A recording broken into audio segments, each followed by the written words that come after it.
Dans le cadre du projet Export, 3 webinaires gratuits sont offerts aux participants. Ils ont été conçus et personnalisés aux enjeux des différentes entreprises de la cohorte. Pour ce deuxième webinaire sur les crédits carbone, nous avons la chance d'avoir 2 représentants de la SADC du Haut-Saguenay, M. André Boily, directeur général, et de Mme Marion Touka, éco-conseillère, accompagnée de 2 représentants de chez Solutions Will, Mme Anne-Marie Gendron, directrice générale, et M. Stanislas Saralta, responsable du développement des affaires. Je leur laisse le soin de se présenter. Donc, vous pourrez poser vos questions tout au long du webinaire, puis nous les interpellerons. Donc, bon webinaire à tous. Je vais prendre la parole. Ce ne serait pas long. Donc, je suis André Boily, je suis directeur pour la SADC du Haut-Saguenay. C'est un projet, les crédits carbone, qu'on a commencé à gérer il y a une dizaine d'années. Puis, ma préoccupation, c'était de me dire pourquoi les grandes entreprises du Québec, lorsqu'ils font des beaux projets pour lutter contre les changements climatiques, le gouvernement les encourage, on leur donne une belle publicité. Puis on ne trouvait pas le même pendant pour les PME. Fait que je me suis mis à regarder comment est-ce qu'on pourrait faire ça. Puis jusqu'au jour où j'ai rencontré Martin Clermont de Solutions Will, où ce que lui, il faisait une conférence sur le marché du carbone pour les petits émetteurs. Fait que, comme je me plais souvent à dire, Martin, pour moi, c'est le chaînon manquant parce qu'il a réussi à développer une méthode intéressante. Donc, c'est pour ça que c'est la SADC qui gère ce projet-là pour la région du Saguenay-Lac-Saint-Jean et en partenariat avec Solutions Will. Donc, sans plus tarder, je vais donner la parole aussi à Marion Touga qui va vous parler un petit peu. Merci. Oui, bonjour. Alors, comme le disait André, effectivement, à la SADC du Haut-Saguenay, on est responsable du programme des crédits carbone pour toute la région du Saguenay-Lac-Saint-Jean. Et pourquoi c'est important? C'est parce que dans la conjoncture actuelle, on se rend compte que les entreprises ont de plus en plus à cœur à vouloir développer leurs bonnes pratiques d'affaires, notamment en ce qui concerne l'environnement et le développement durable. Puis en plus d'offrir un accompagnement en développement durable, on trouvait important de permettre aux entreprises d'avoir d'autres avenues, notamment en ce qui concerne la compensation et le rachat là, au niveau des crédits carbone. Comment est-ce que ça fonctionne? C'est qu'en fait, les entreprises qui sont soucieuses d'avoir des projets qui vont être à caractère réduction environnementale et de GES vont en fait dégager un quota de crédit carbone qui va nous être expliqué là, par notre partenaire Solution Will dans la suite du webinaire. Mais le but, c'est aussi qu'on permette à ces entreprises-là d'avoir une certaine récompense. Parce que quand les entreprises sont sur le marché réglementé des crédits carbone, bon, ben, ils sont réglementés et donc ils ont accès, si vous voulez, à un achat et une vente de crédit carbone. Donc, il y a des flux économiques là, qui peuvent se faire pour les entreprises. Et on trouvait ça important aussi de reconnaître les efforts des petites entreprises, des organisations qui sont plus petites, qui ne sont pas réglementées à ce marché-là. Et c'est comme ça, en fait, qui est né un petit peu le programme des crédits carbone.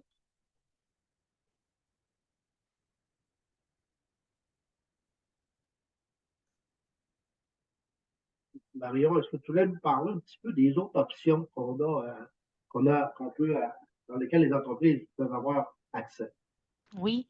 Alors, les entreprises qui mettent en place des projets de réduction, la première étape, évidemment, ça va être de quantifier les réductions qui découlent de ces projets-là. Alors, la première étape, ça va être de faire une empreinte carbone. Il y a beaucoup d'entreprises actuellement sur le Canada là, qui permettent de faire des empreintes carbone.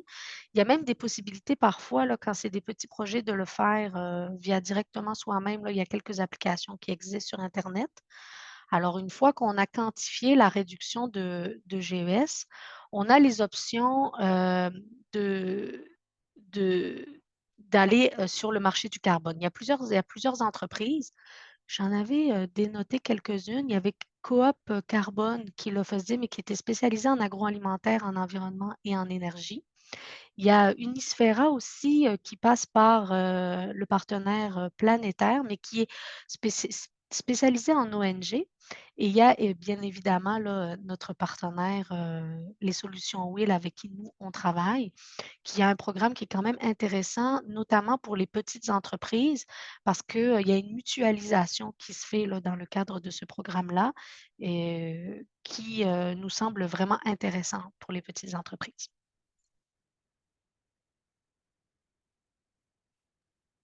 Je ne sais pas à quel moment, Marion, vous allez m'indiquer là, à quel moment vous aimeriez que nous, on présente notre solution. Je vous laissais un peu introduire le sujet, là. Vous me laissez savoir à quel moment vous voulez que Eh bien, en fait, on était pas mal intervienne. rendus là, Anne-Marie. Parfait.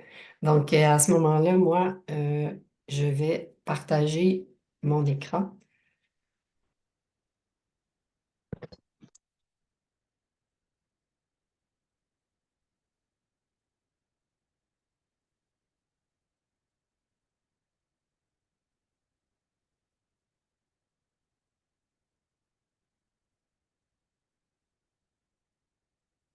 Alors, tout le monde voit bien mon écran?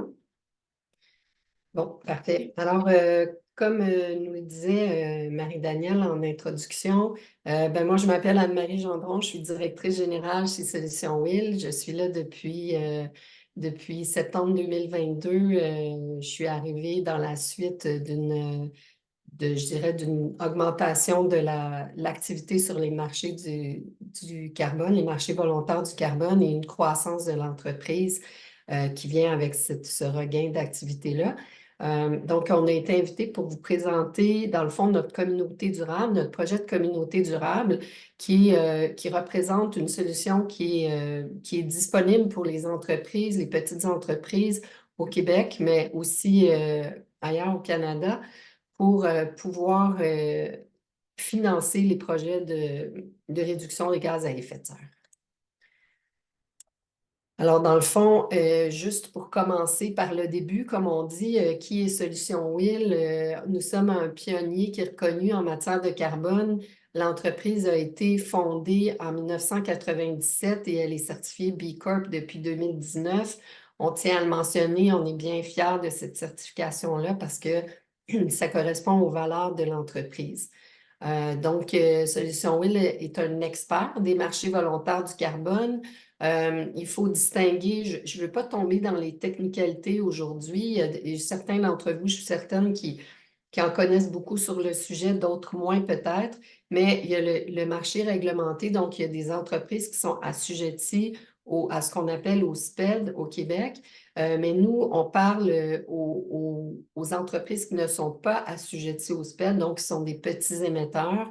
Et dans ce cas-là, on parle du marché volontaire du carbone et pas du marché qui est réglementé.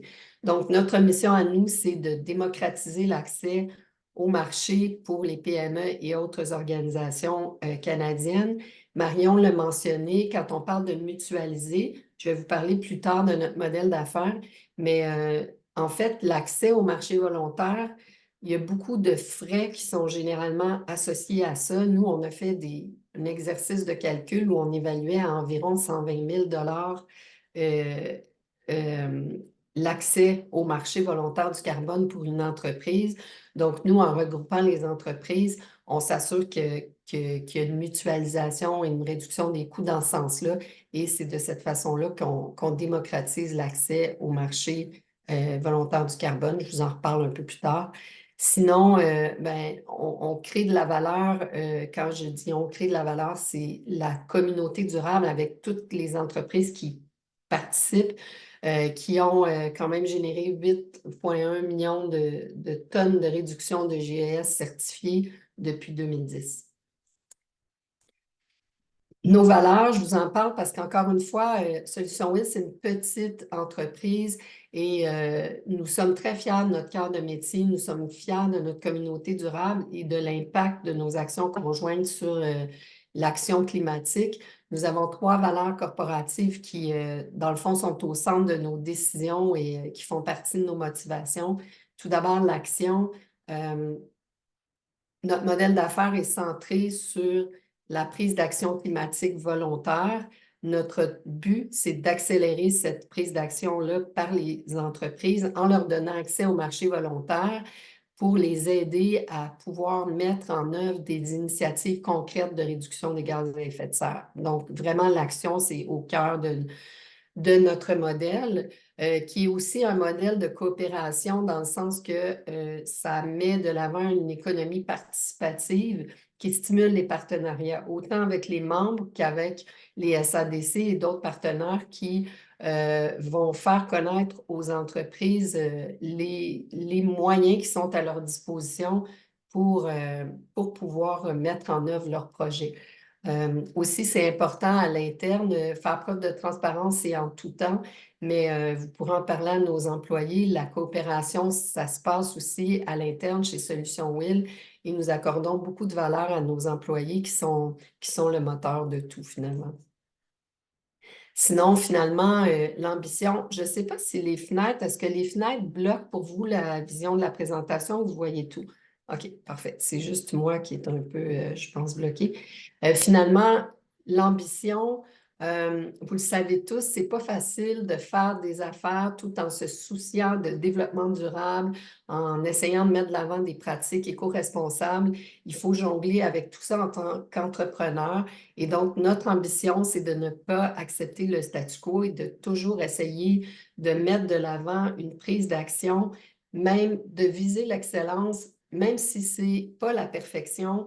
Agir, c'est toujours mieux que de ne rien faire. Voilà notre ambition. Et puis, c'est de créer ensemble un avenir climatique qui est meilleur. Donc, encore une fois, ça résume nos valeurs, mais c'est vraiment important pour nous de le mettre de l'avant. Si j'en viens à la proposition de valeur de Will, concrètement, qu'est-ce qu'on fait, Will? Ben, nous sommes là pour vous aider à mesurer vos émissions de gaz à effet de serre. Marion en parlait aussi, en a touché un mot. Quand on a un plan de développement durable, souvent la première chose à faire, c'est de mesurer nos émissions, c'est de faire un bilan de notre situation. Il y a plein d'autres options qui s'offrent à vous pour faire une empreinte carbone et faire votre bilan carbone. Solution Will, on offre aussi cette solution-là, qui est un service payant, je dois le dire. Et sinon, on est là pour vous recommander soit des micro-projets de réduction ou bien simplement, quand on fait un bilan carbone, on fait l'inventaire de pratiques éco-responsables qui peuvent être soit des technologies ou des moyens techniques à mettre en place, mais aussi parfois des comportements ou des pratiques qui peuvent être touchés. Et finalement, on est là aussi pour quantifier les réductions d'émissions de gaz à effet de serre qui sont réalisées à l'intérieur de votre projet. Je vous expliquerai plus tard là, comment c'est divisé, mais l'empreinte carbone, c'est quelque chose qui est un service à part du projet de financement là, des crédits carbone. En deux, une fois qu'on a des projets de réduction des gaz à effet de serre, nous, on est là pour vous aider à transformer ces réductions-là en crédits carbone vérifiés sous le programme VCS. Will participe au programme VCS, qui est un programme géré par Verra, qui est une autorité réglementaire reconnue sur les marchés volontaires. Et c'est le chemin qu'on emprunte pour transformer vos réductions en crédits carbone vérifiés. Et finalement, on se charge aussi de vendre vos crédits carbone sur les marchés volontaires pour ensuite redistribuer les revenus et aider les entreprises à réduire le coût des actions climatiques parce que quand on implante des projets, bien évidemment, il y a des coûts qui viennent avec ça. Rapidement aussi, une chose qui est importante à l'intérieur de notre proposition de valeur, c'est la qualité des crédits carbone qui sont générés. On dit la qualité de nos crédits carbone. Quand on dit nos crédits carbone, c'est ceux de Will, mais c'est ceux des membres de Will parce que ceux qui génèrent les crédits carbone sont à la base les entreprises qui font partie de la communauté durable. Les critères de qualité, vous pouvez les retrouver. Ce sont généralement des critères qui sont généralement reconnus comme ceux qui sont importants pour distinguer la qualité d'un crédit carbone. Tout d'abord, je ne vais pas y aller très en détail non plus, mais simplement pour résumer, l'additionnalité, on en parle beaucoup. À quoi ça sert? C'est de garantir le surplus climatique d'un projet, c'est-à-dire que le projet de réduction des émissions, il doit aller au-delà des pratiques communes, là, ce qu'on appelle le business as usual. Et le financement, les revenus des revenus carbone, le financement qui est offert, c'est un incitatif pour implémenter ces projets de réduction-là ou des changements aussi de pratiques ou des changements comportementaux. Ça peut sembler un peu pas vague, mais pas concret, mais l'additionnalité, en fait, aussi, c'est basé, il faut comprendre que c'est quand même un concept complexe qui est basé sur, il y a des définitions très spécifiques, très précises et très techniques au sujet de l'additionnalité, mais l'additionnalité a été développée dans le contexte surtout des projets de reforestation et dans des projets qui, au départ, avait généralement pas lieu dans les pays industrialisés, développés. Donc, c'est sûr que l'additionnalité, il faut l'interpréter aussi dans le contexte des affaires, nous, on est en Amérique du Nord, là.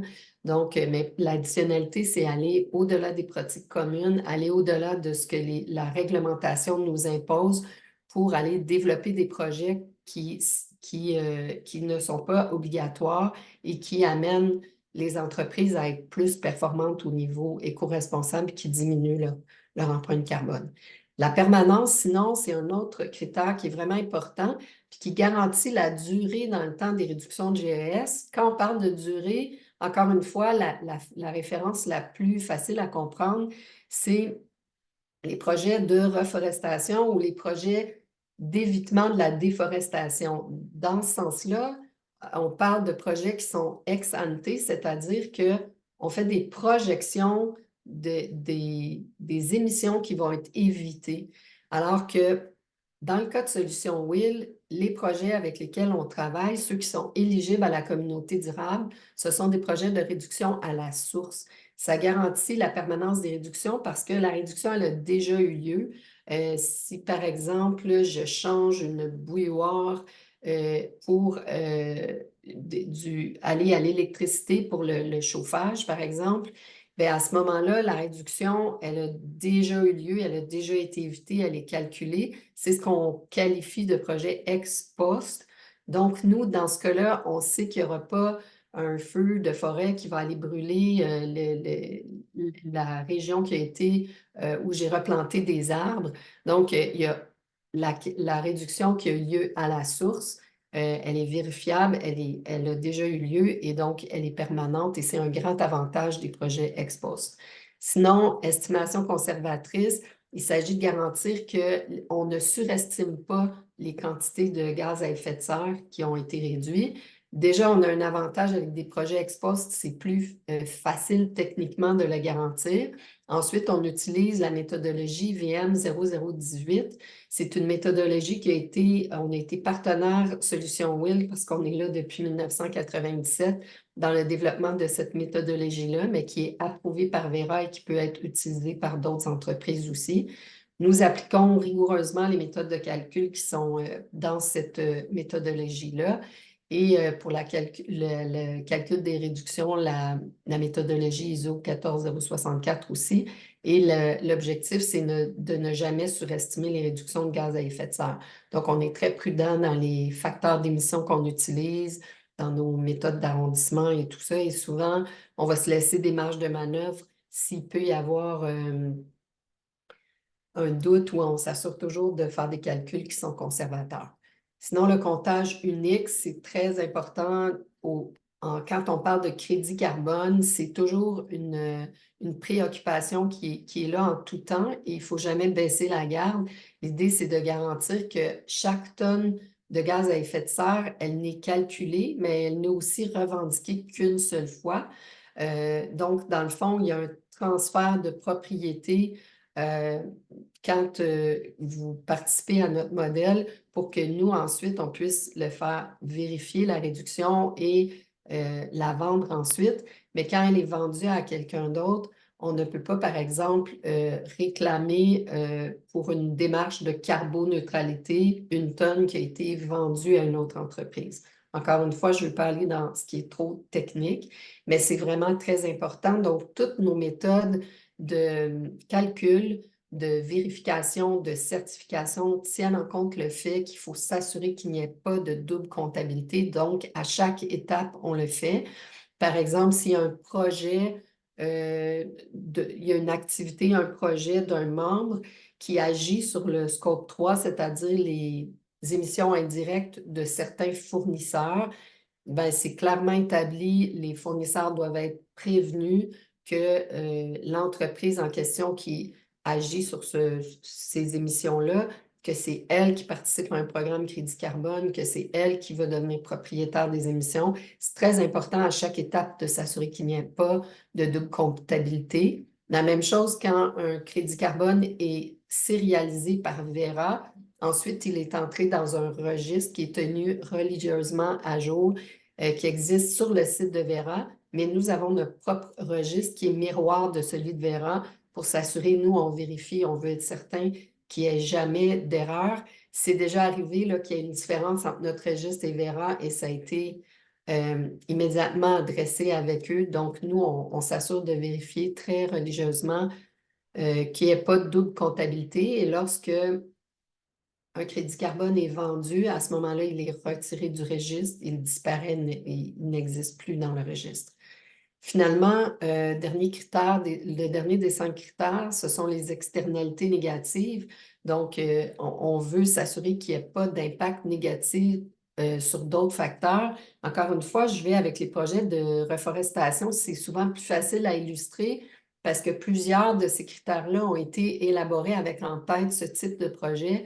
Par exemple, si on dit qu'on évite la déforestation pour une certaine région, et c'est un succès pour cette région-là, mais les gens qui faisaient de la déforestation-là se sont déplacés un peu plus loin et sont allés faire leur projet à côté, dans une région à côté. Ben là, moi, ma région, j'ai un impact positif, mais l'impact négatif, c'est déplacé. Donc, l'idée, c'est de vérifier que quand il y a des projets qui sont implantés, qu'on n'a pas ce genre de dynamique-là qui est en place. Encore une fois, c'est plus facile à contrôler avec des projets ex-post qui ont moins un petit peu ce type de déplacement-là, des avantages ou désavantages. Mais au-delà des externalités négatives, nos crédits carbone ont d'autres co-bénéfices environnementaux, sociaux, économiques qui sont décrits comme les objectifs de développement durable des Nations unies. Il y en a 17 et nous avons analysé que nous avions un impact sur 6 de ces 17 objectifs-là. Donc, entre autres, une contribution à l'économie locale, une amélioration de la qualité de l'air, un soutien de l'expertise locale dans le développement durable et le déploiement de la décarbonisation de l'économie et des infrastructures. Donc, des crédits carbone de qualité, c'est au cœur de nos préoccupations. Sinon, j'en viens à notre modèle d'affaires. Là, ce que je veux vous expliquer, dans le fond, c'est le vif du sujet. On entre dans le vif du sujet, c'est-à-dire la réalité concrètement pour les entreprises qui choisissent d'adhérer à la communauté durable. Vous allez voir ici sur ce schéma-là, toutes les cases qui sont en jaune, ce sont des activités à réaliser par le membre et tout ce qui est en orange, ça tombe dans la cour de Solutions WIL. Je vais tout de suite vous parler des cases 1 et 2, en fait, qui parlent de mesure de l'empreinte carbone.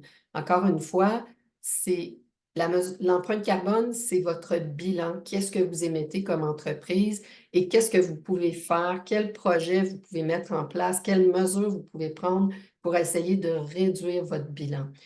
C'est un service payant. Vous n'avez pas à le faire avec Solutions WIL. Vous pouvez le faire ailleurs. C'est toujours recommandé d'avoir ce bilan en main pour avoir une vision claire de où vous voulez aller comme entreprise et où vous souhaitez investir vos efforts. Cela dit, c'est aussi possible, dans notre cas, vous pouvez adhérer à la communauté durable sans avoir de bilan carbone, mais on vous recommande fortement d'en réaliser un le plus tôt possible parce que ça donne de la clarté, on trouve, mais vous n'avez pas à le faire avec nous. Cependant, c'est un service qu'on offre. Alors, pour la communauté durable, on arrive ici à la case numéro 3. Si une entreprise veut adhérer à la communauté durable, la première chose qui doit être établie, c'est que l'éligibilité de ces projets. Il y a plein d'activités qu'on peut faire qui peuvent réaliser une réduction des émissions de gaz à effet de serre. Nous, on joue pour l'instant sur deux secteurs d'activité qui sont la gestion des matières résiduelles et l'efficacité énergétique. Donc, conversion énergétique, efficacité énergétique, et très bientôt, le transport va être inclus dans ce qu'on peut mesurer comme réduction. Je ne vais pas non plus vous faire la liste de tout ce que ça représente, mais je pense que c'est quand même assez éloquent. Gestion des matières résiduelles, efficacité énergétique et bientôt transport. Donc, vous devez avoir des projets de réduction qui sont à l'intérieur de ces trois secteurs-là pour être éligibles à la communauté durable. Si vous souhaitez participer, vous adhérer, à partir d'ici aussi, tout ça, c'est sans frais. Ça fait partie de, je dirais, ce qui est très intéressant pour les entreprises dans notre modèle d'affaires, c'est que, on les regroupe pour mutualiser les coûts et les diminuer, mais aussi c'est qu'on ne demande pas aux entreprises d'avancer de l'argent. La responsabilité des entreprises, c'est de réaliser les projets de réduction. Donc, ils sont mis en œuvre et ils sont financés par l'entreprise. C'est l'entreprise qui a le complet contrôle sur ces projets de réduction. Donc, jusqu'ici, c'est l'entreprise qui est impliquée. Ensuite, nous, si l'entreprise a adhéré à la communauté durable et qu'on a jugé qu'il y avait des projets éligibles, bien là, on commence à participer. On fait un audit des activités de l'entreprise. On émet une liste de questions et suite à ça, il y a une liste de pièces justificatives qui est exigée aussi. Donc, on détermine les projets qui sont éligibles et toute l'information qui est nécessaire pour quantifier les émissions, les réductions des émissions. Donc, une fois que la collecte de données est prise, il faut procéder à la quantification des réductions. Et pour être clair, ensuite, ce qui arrive, c'est que nous, on a un ensemble de membres dans notre communauté. On fait la quantification pour chaque entreprise individuellement. Et ensuite, on met tout ça ensemble à l'intérieur d'un rapport de contrôle et de vérification. C'est un rapport qui est produit à chaque année. Donc, ensuite, cette boucle ici d'activité, on la répète tous les ans. Donc, à chaque début d'année, il va y avoir un audit. Une fois que vous êtes dans le système, l'audit se simplifie parce que souvent, il y a une continuité des activités, mais on s'assure, est-ce que vous avez des nouvelles activités? Est-ce que, par exemple, vous avez une augmentation de production, diminution qui joue sur les niveaux de réduction? Et on reprend les pièces justificatives pour l'année qui vient de passer à chaque année. Mais donc, il y a un rapport qui est produit annuellement où on regroupe tout à la fois. Et ensuite, c'est soumis à la vérification par un vérificateur indépendant qui est certifié par Verra. Ce vérificateur-là indépendant, il doit être habilité à auditer des activités dans les secteurs de gestion des matières résiduelles, efficacité énergétique, transport. Une fois que l'auditeur a jugé que tout était bien, qu'il nous a demandé de l'information supplémentaire, ça s'en va chez Verra dans le programme VCS. Et finalement, après, il y a quand même du travail d'explication, d'éclaircissement, de s'assurer que tout est en ordre. Après, c'est réaliser les crédits carbone à la fin qui sont approuvés, reçoivent un numéro de série unique, ils sont sur le registre, ils sont prêts à être vendus. Donc, nous procédons aussi à la vente de crédits carbone sur le marché volontaire, pas les marchés réglementés, marché volontaire. Et ensuite, on est prêt à redistribuer les revenus. À ce niveau-là, une fois que nous, sur les revenus qu'on a reçus, 45% de la recette des ventes est remise aux membres. Pourquoi 45%? Nous, on en garde plus que la moitié. Mais en fait, c'est que jusqu'à présent, nous, on embauche des gens qui travaillent fort pour réaliser toutes ces étapes-là. Donc, on ne demande pas de mise de fonds là-dessus, mais à la fin, Solution Will récupère les montants qui ont été investis ici lors de la vente des crédits carbone. C'est dans le fond le principe de la chose. Donc, voilà, ça, c'est le modèle. Je ne sais pas s'il y a des questions là-dessus, si ça vous semble clair comment ça fonctionne. Mais ensuite, c'est un processus qui se répète toutes les années. Encore une fois, je ne veux pas être trop aller dans les technicalités, mais ça fonctionne par période d'accréditation. Alors, nous, notre accréditation chez Vera, pour l'instant, elle va jusqu'en 2029. Donc, une entreprise qui joindrait la communauté aujourd'hui, qui change sa bouilloire, qui a changé sa bouilloire l'année passée, qui nous soumet ses réductions pour l'année 2023, bien après ça, ces émissions-là, elles vont être comptabilisées et éligibles jusqu'en 2029. Donc, il y a une répétition après ça à toutes les années.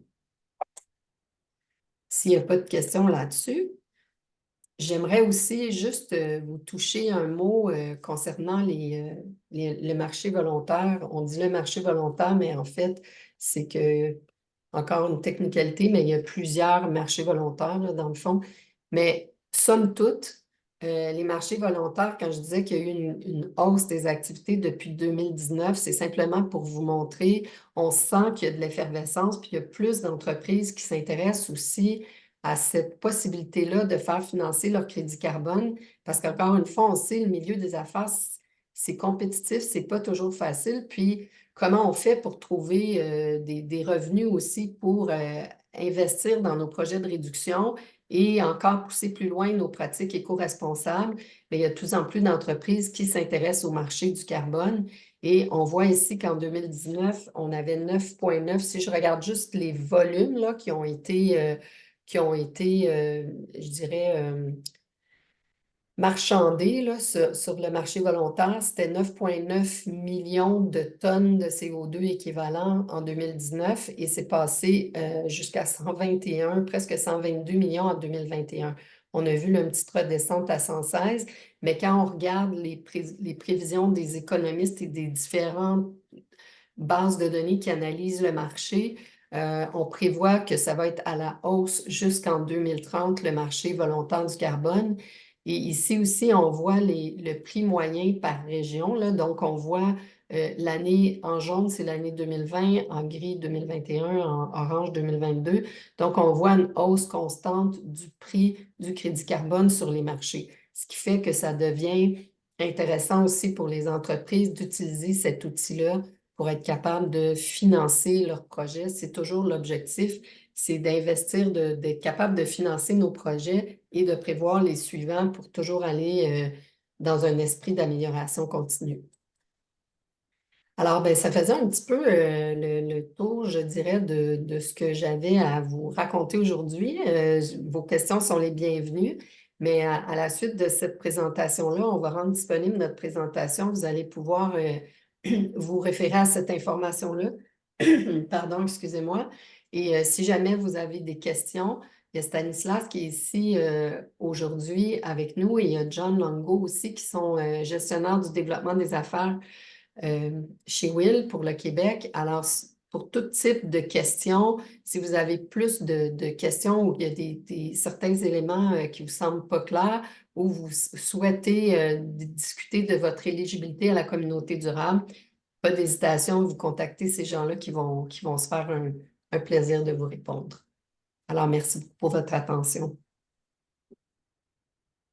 Merci Anne-Marie. Si vous permettez, je pourrais prendre juste quelques instants juste pour parler un peu de l'expérience de la SADC. Nous, comme je disais au début de la conférence, c'est qu'on couvre de Saguenay-Lac-Saint-Jean. Puis, depuis le début, on a une vingtaine d'entreprises qui ont participé à la communauté durable. Et ces 20 entreprises-là ont évité des gaz à effet de serre pour à peu près 1,5 million de tonnes. Okay? Il y a eu une redistribution d'argent, bien sûr. Puis, on a redistribué jusqu'à maintenant autour de 2 millions de dollars grâce justement aux ventes que Solutions Will fait sur le marché volontaire. J'ai déjà rencontré une entreprise qui était acheteur de crédit carbone, qui est inscrite à la Bourse de Toronto. Je nommerai pas son nom pour mesure de confidentialité. Et ça démontre que le marché est en évolution. Ça démontre qu'il y a un besoin. Il y a des gens qui sont intéressés d'acheter des crédits carbone. Mais pour être capable d'en vendre, il faut éviter les crédits carbone. Puis ceux qui vont les éviter, ben, c'est les entreprises comme les vôtres qui font des efforts pour diminuer les gaz à effet de serre.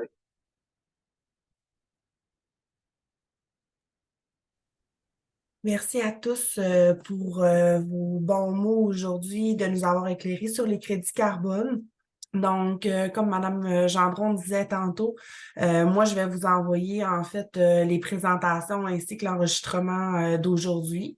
Donc, si vous avez des questions, vous pouvez vous référer, il y a aucun problème. J'ai une question en parlant de questions. Il y a Annie qui nous demande, j'ai souvenir d'avoir entendu que c'était possible de récupérer certains crédits passés suite à des investissements qui avaient été faits. Jusqu'à 5 ans, si je me souviens bien. Est-ce que c'est le cas? J'aurais pu laisser Stanislas répondre, qui commence à être un expert de cette question, mais je vais le faire rapidement. Stanislas, si tu veux compléter ou clarifier, tu peux y aller. En fait, oui, chez Solution Will, on peut retourner jusqu'à 5 ans en arrière sur l'année qu'on est en train de déclarer. Cela dit, il y a une chose à expliquer, c'est que comme on le disait plus tôt, nous avons un projet groupé. Donc, quand on va dans le programme VCS, il y a un règlement de Vera qui dit que on ne peut pas, on doit déclarer à chaque année de façon continue pendant la période d'accréditation et on ne peut pas retourner en arrière, c'est-à-dire, moi, j'ai produit un rapport l'année passée avec les réductions de 2021. Si j'ai des nouvelles réductions de 2021 à déclarer l'année prochaine, je ne peux pas le faire. Donc, un projet qui serait seul puis qui se présente sur le marché tout seul, si lui dit, ben moi, je veux présenter mes réductions des 3 années dernières, lui, il n'a jamais produit de rapport pour les 3 années dernières, donc ça va être considéré. Nous, comme on a plusieurs membres qui existent depuis un moment déjà, ben moi, 2021, je l'ai déjà déclaré. Donc, ce qu'on fait dans ce temps-là, c'est qu'on prend ces crédits-là et on les quantifie avec la même méthodologie et la même rigueur. On les fait vérifier par notre vérificateur indépendant. On les soumet dans notre rapport à Vera, mais dans une annexe à côté, parce qu'on sait que Vera, de par ce règlement-là, ne les considérera pas. Donc, on les met à côté juste pour montrer que c'est la même méthodologie, c'est la même qualité de crédit. Ils ont été vérifiés. Le vérificateur indépendant dit oui, ça fonctionne. Mais nous, on les appelle des WCU et on les met en marché. On en vend une certaine portion, mais il faut être avisé que les acheteurs, ce qui est plus populaire auprès des acheteurs parce qu'ils vont choisir ce qu'ils achètent, ce sont les plus récents et ce sont les VCU parce qu'il y a une étampe de Vera dessus. Ça, c'est une valeur perçue. C'est une question de valeur perçue parce que entre vous et moi, même projet, même méthodologie, même quantification, tout est pareil. C'est la valeur perçue. C'est comme quand vous allez acheter un vélo, puis là, vous vous présentez chez le marchand, puis il me dit, ah, j'ai celui-là, mais c'est le dernier, c'est mon modèle de l'an passé. Bien, il y a beaucoup de gens qui vont choisir de payer 150 de plus pour avoir le modèle de cette année, qui, en principe, la couleur a été changée, puis il y a peut-être un petit truc technique, mais dans le fond, c'est le même vélo, mais les gens veulent le modèle de cette année. Donc, c'est la même dynamique sur les marchés. Il y a une désirabilité pour les crédits qui sont plus récents. Et c'est sûr que le fait que ce soit approuvé par Vera, beaucoup de grandes entreprises attachent beaucoup d'importance à ça. Cela dit, il y a quand même un marché pour ce qu'on appelle les WCU. Donc, pour les entreprises qui désirent le faire, c'est possible. Je ne sais pas si ma réponse vous convenait, si c'était assez. Je croirais que oui. Donc, si, il n'y a pas d'autres questions, ça va être tout pour le webinaire d'aujourd'hui. Donc, merci d'avoir participé. Annie, elle vous répond merci beaucoup. Donc, c'était la bonne réponse. Donc, je vous remercie d'avoir participé aujourd'hui, puis je vous ferai suivre le webinaire ainsi que la présentation. Donc, Allez, bonne Daniel. journée. Merci, au revoir. Au revoir.